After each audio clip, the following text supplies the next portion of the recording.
Mas vamos falar de uma atração Disney, que é uma atração histórica, é uma atração importante, que muitas vezes, muita gente passa pela frente e nem entra.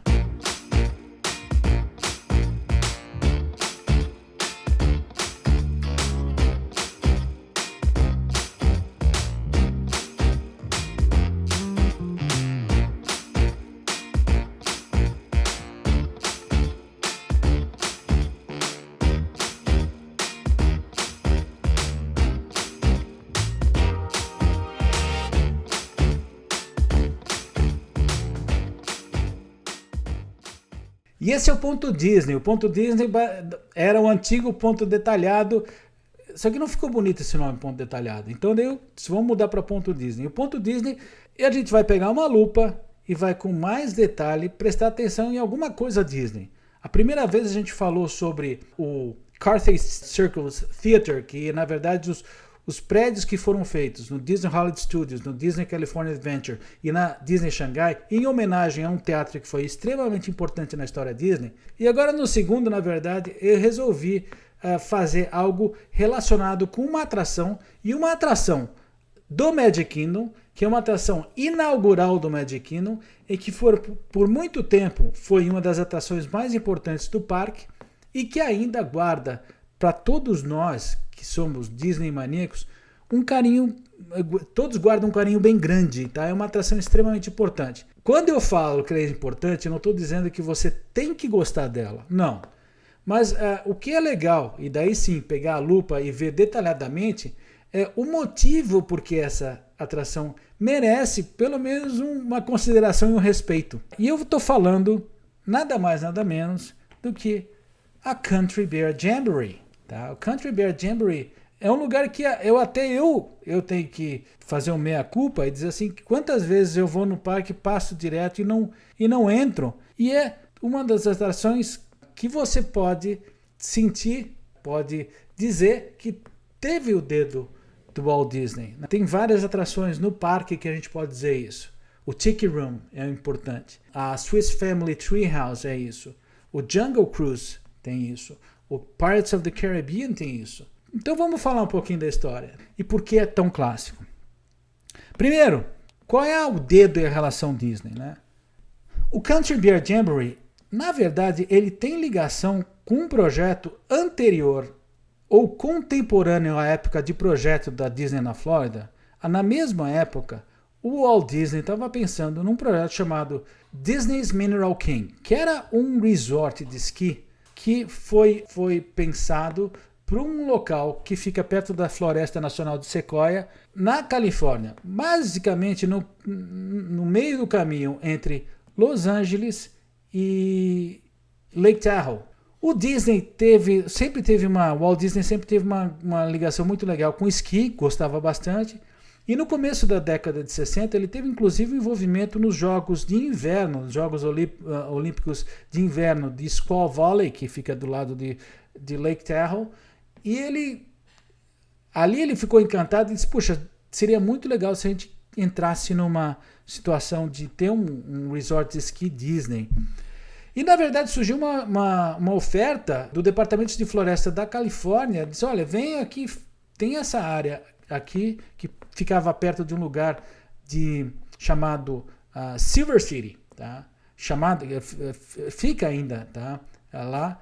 E eles ofereceram lá e foi feito todo esse projeto, esse esboço aqui, de criar um ski resort Disney. Em dezembro de 1965, a Disney ganhou uma concorrência que o Departamento de Floresta da Califórnia lançou para desenvolver esse resort. Em dezembro de 65, o Walt estava vivo, e o Walt, inclusive, tem uma foto ali no cantinho direito, que é ele já... Essa foto foi tirada alguns poucos meses antes do falecimento dele. E ele estava bem envolvido na história do Disney Mineral King. O problema é que, com o falecimento dele em dezembro de 66, um ano depois deles ganharem essa concorrência do Estado, nesse meio tempo, grupos ambientalistas começaram a ir contra esse desenvolvimento e criaram tanto empecilho que apesar da Disney e o estado da Califórnia brigarem juntos por vários anos, a discussão legal foi até 1976.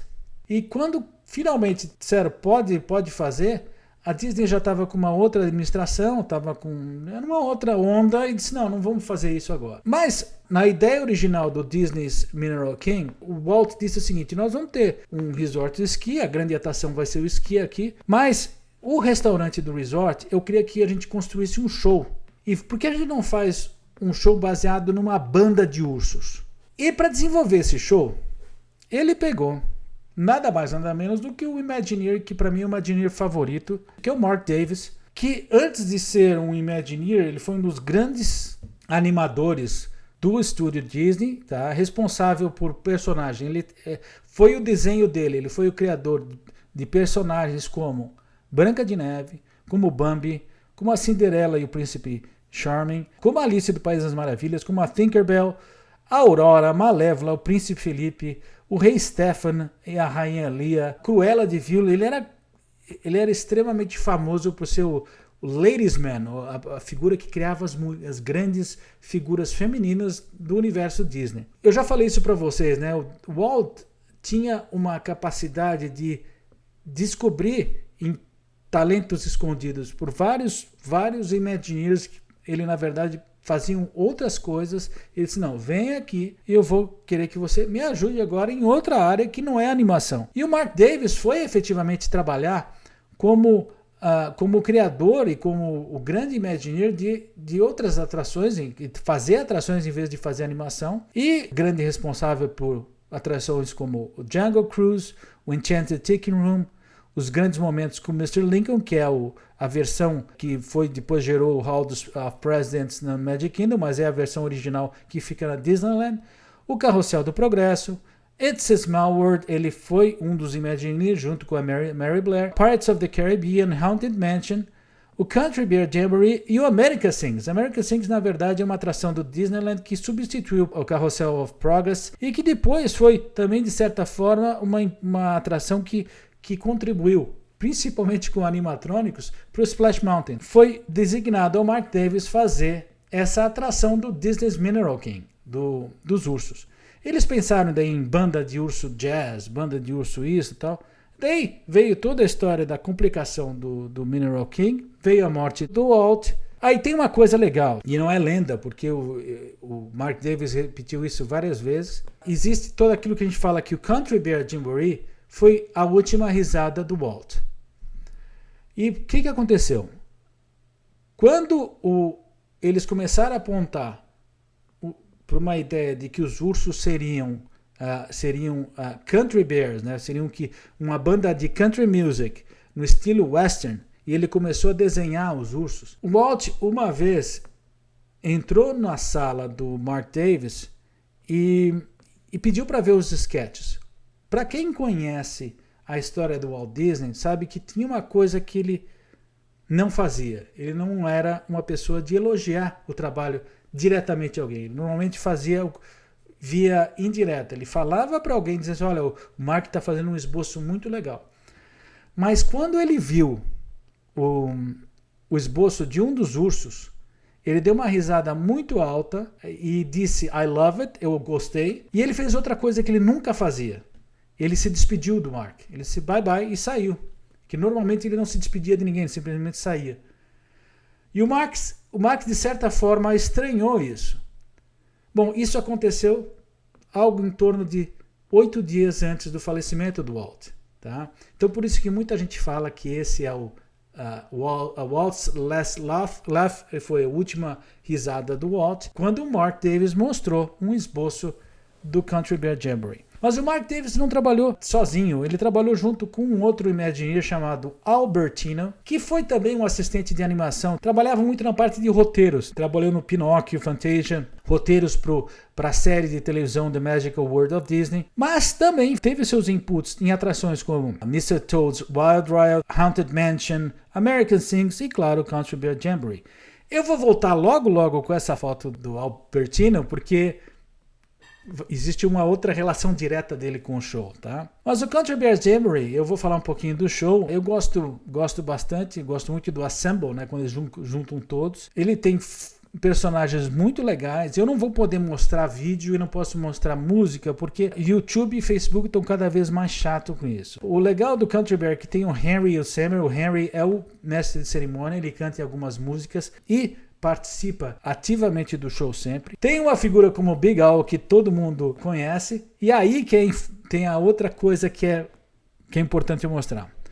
O nome Big Al e a aparência dele é diretamente relacionada ao Imagineer Albertino. O Mark Davis resolveu fazer uma homenagem ao colega e desenhou o Big Al, que o nome Al não é coincidência, pegou o nome do Albertino, e os dois são cópia um do outro, né? E o Big Al, ele é muito legal também pela música que ele canta, né? Ele canta uma música chamada Blood on the Saddle. O Country Bear Jamboree tem uma coisa muito interessante que foram as escolhas das músicas.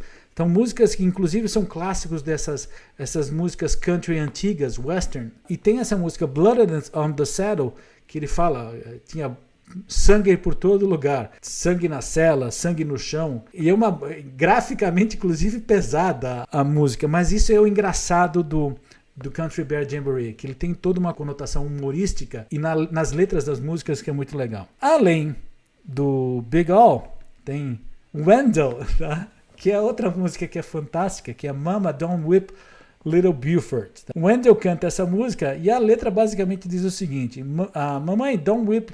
Eu não vou usar a tradução como açoitar, porque o whip seria isso, mas ela diz assim: a mãe, não bate no pequeno Buford. Mamãe, não bata na cabeça dele. Mamãe, não bata no pequeno Buford. Eu acho que o melhor que você deveria, na verdade, é dar um tiro nele. A tradução não rima, né? Mas para vocês verem como existe um limite que o Country Bear Jamboree chega, em que na época que ele foi criado ele podia falar essas coisas, mas que são agora totalmente perigosas. E eles sobrevivem ainda. A gente não sabe quanto tempo. Eles limaram algumas coisas do Country Bear Jamboree, já limaram, diminuíram algo em 8 minutos, o que era o original dele, mas esses pontos humorísticos fortes ainda continuam lá. A Trixie com a Tears Will Be the Chaser for Your Wine, que adora essa música. As The Sunbonnet Trio, que são as meninas, a Bubbles, a Bunny e a Beulah, que tem uma música também que é muito engraçada, que eu gosto dessa projeção que eles fazem em slides atrás, e elas cantam All the Guys That Turn Me On, Turn Me Down, que também tem seu limite aí, tá?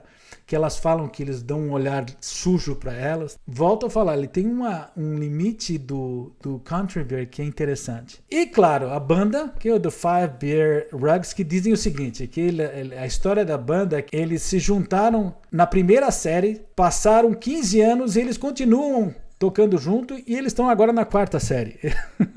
E eles têm na banda o Baby Oscar, que fica ali do lado deles, aquele ursinho muito engraçado que fica junto à banda. Ele é filho exatamente do urso que está com esse fiddle, com esse quase violino ali do lado dele.